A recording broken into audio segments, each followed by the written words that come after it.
Now if it's the 8th house in which the Lagna Lord of the D10 chart, the Dashamcha chart goes, what does it mean? It means that what brings you the biggest challenges at work? Is it the relations which bring you the biggest challenge, or the money that you get, or the remuneration that you are getting, or is it the authority figures which are your biggest challenge at work? What upheavals are brought upon you by yourself, or your approach to two things because of which something happens out of the blue? What and how much responsibility are you ready to take when things get stuck, or when they don't go your way? How do you remove those roadblocks? Do you use threats?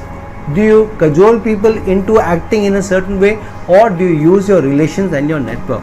How ready are you at your work when sudden challenges, obstacles, issues hit you?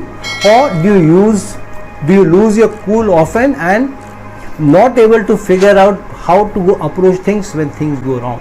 How often do things go wrong at work, and how do you solve them? Are you more secretive of what you're doing, what projects you are into, what is your output, and keep your cards close to your chest? Or are you someone who works with all your cards open?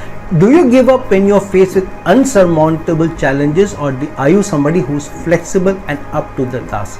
So all of this comes to the fore when your Lagna Lord goes into the 8th house. Now, which sign is there in the 8th house, which planet goes into the 8th house, will bring its own flavor, its own meaning. If it's Scorpio sign, then surely you may be more tactful, more secretive at work. If it's Mercury which goes into the 8th house, then you will also be someone who will be taking very intelligent decisions, who will also be very logical when you face work and when you take your decisions, rather than somebody who works on emotions if Moon goes into the 8th house and you face challenges.